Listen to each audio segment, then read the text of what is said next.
let us discuss about the redox reactions.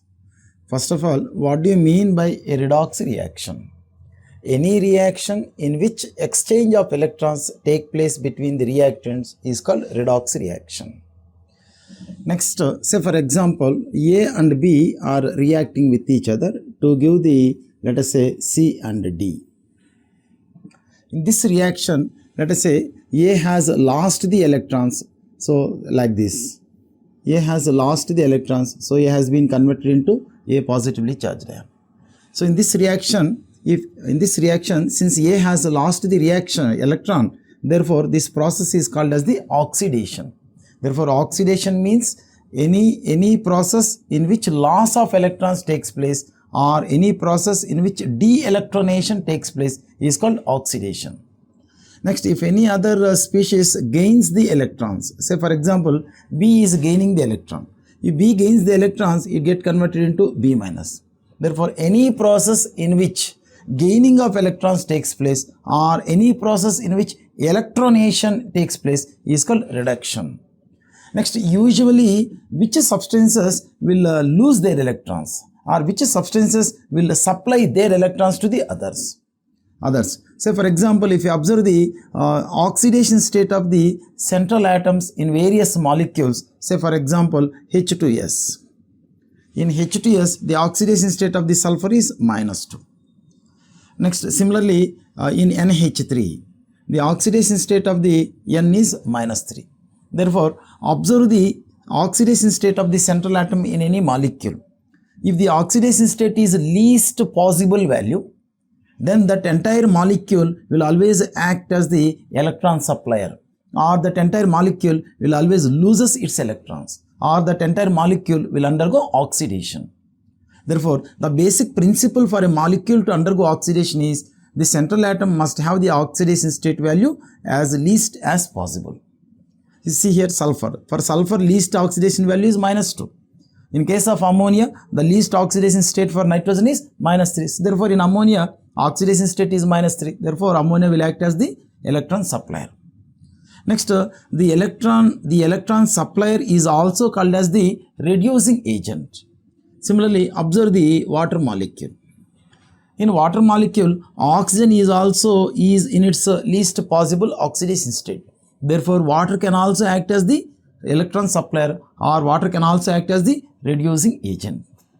Similarly, like that, first you select various types of the molecules. Say for example, another example I will give methane. In methane, the oxidation state of the carbon is -4. Therefore, in every molecule, wherever the central atom is in its least possible oxidation state, then that entire molecule will act as the electron supplier or reducing agent.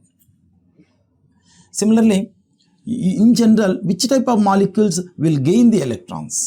Say here in this reaction, B is gaining the electron, so it has got converted into B minus. Like that, you observe the various chemical species. Let us say KMnO4. Similarly, let us say N2O5. Similarly, let us say SO3. Like that, you observe the oxidation state of the central atom in various molecules. See here, what is the oxidation state of the manganese? +7. Manganese +7. So this manganese, this +7 is the highest possible value for the manganese.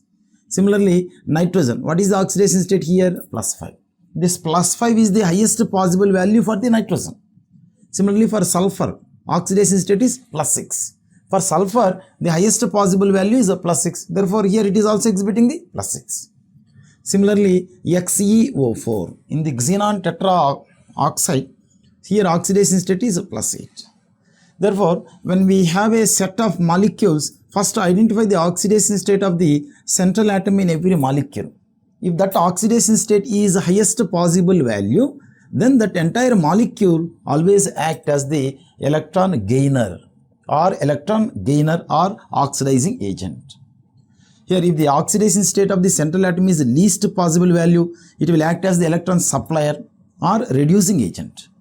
Whereas if any molecule in which central atom exhibits the highest possible oxidation state, then that molecule will gain the electrons or it will act as the oxidizing agent. Based on the nature of the species that participates in the exchange of electrons, the redox reactions are divided into two types. First type, normal redox reactions. Normal redox reactions. Second type, abnormal redox reactions. Abnormal redox reactions. Next, in a normal redox reaction, what actually happens? So here two different species are participating in the reaction. Here A is, that means one species is losing the electrons, the other species is gaining the electrons. That means two different species are exchanging the electrons. That means one is undergoing oxidation, the totally different species is undergoing reduction. Therefore, any reaction in which two different species exchange the electrons is called normal redox reaction. The best example for normal redox reaction is zinc. For zinc is reacting with the copper sulfate. Therefore, here zinc sulfate plus copper. In this reaction, zinc is losing its electrons, hence it has been converted into Zn2+. Zinc is losing its electrons, therefore we can say zinc is undergoing oxidation. Next here, copper is gaining the electrons. Say Cu2+ is getting converted into copper. Therefore, since copper is gaining the electrons, we can say copper is undergoing reduction. It is undergoing reduction. That means in this reaction, totally two different species are undergoing the oxidation and reduction. Next, abnormal redox reactions. So what do you mean by abnormal redox reaction? First, let us observe the one example, simplest example.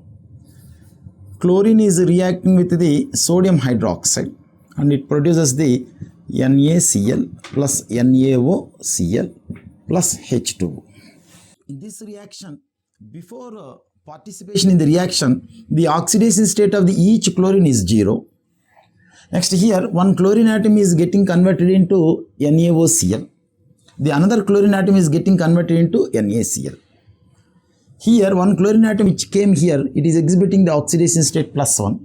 The other chlorine which is coming here, it is exhibiting the -1. That means one chlorine is undergoing oxidation. Another chlorine is undergoing reduction. It is undergoing reduction. That means in this reaction, atoms of the same element are undergoing oxidation and reduction. Next, observe the another example. Then we will discuss about the what is meaning of abnormal redox reaction. SO2 plus H2S. Here, S plus H2O.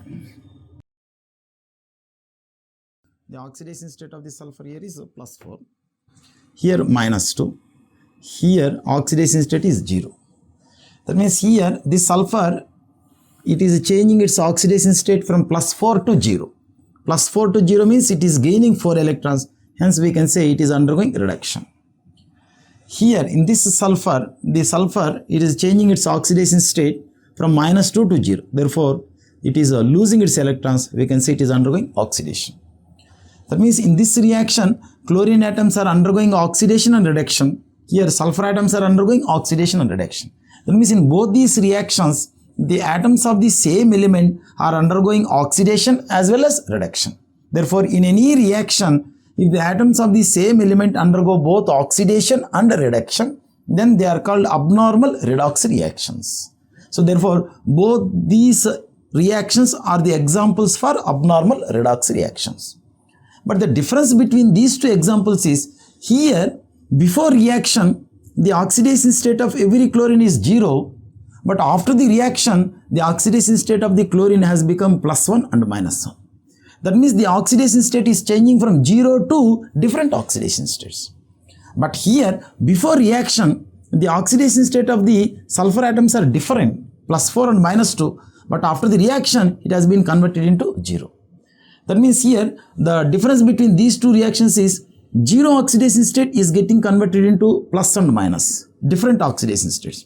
Here, different oxidation states are getting converted into 0. Therefore, in both the reactions, same element is undergoing oxidation and reduction, but the difference is in this reaction, the 0 oxidation state is getting converted into different oxidation states.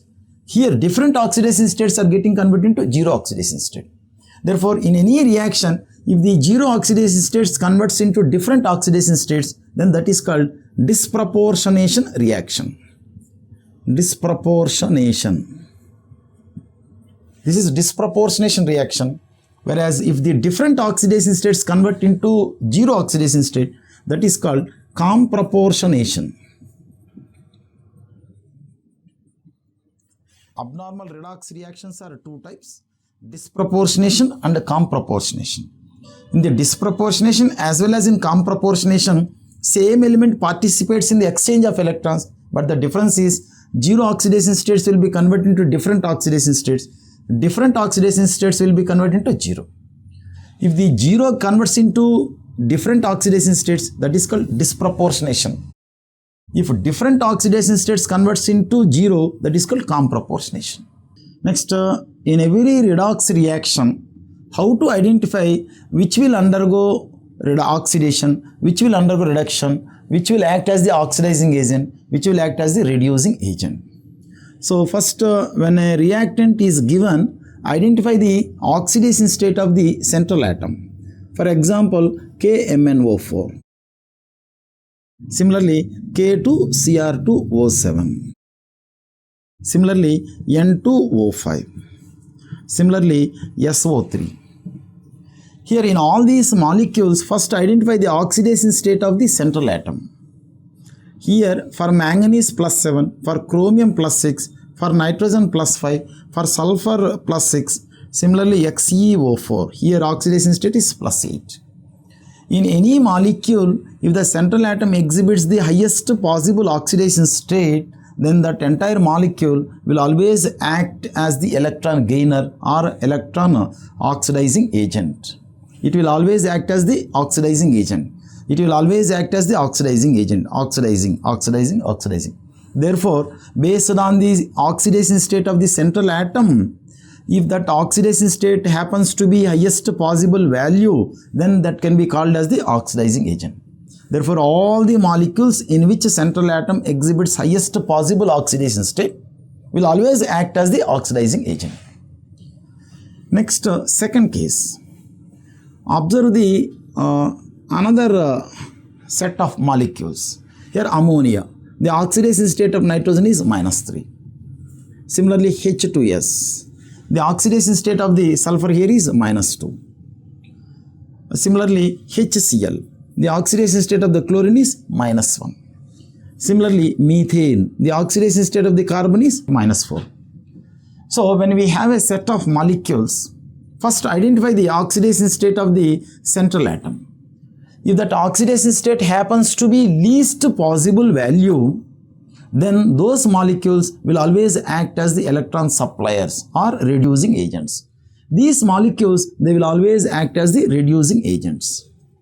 Next, a third set of molecules. So, for example, observe the hydrogen peroxide. Here, oxidation state of oxygen is -1. Similarly, observe the oxidation state of the sulfur in SO2. Here, oxidation state is +4. Similarly, observe the oxidation state of the nitrogen. Here, +4. That means in any molecule, if the oxidation state of the central atom is neither equal to highest value nor equal to least value, then that molecule will always act as both oxidizing as well as reducing. Here, the oxidation state of oxygen is -1. For oxygen, the least possible value should be -2. Highest possible value should be +6 because it belongs to the oxygen family, 16th group. Therefore, its value must be highest. But here, the oxidation state of the oxygen is neither equal to lowest value nor equal to highest value. Hence, it can act as the both oxidizing and reducing agent. Similarly, sulfur. For sulfur, least possible value should be -2. Highest possible value should be +6. But in SO2, the sulfur is exhibiting +4, which is neither equal to highest nor equal to lowest. Therefore, it can act as the both oxidizing and reducing. Similarly, in NO2 also, least possible value -3. Highest possible value is +5. Therefore, here nitrogen can act as both oxidizing and reducing agent. So, therefore, just by observing the oxidation state of the central atom in any molecule, very easily we can identify which can act as the oxidizing agent, which can act as the reducing agent, which can act as both oxidizing and reducing agent.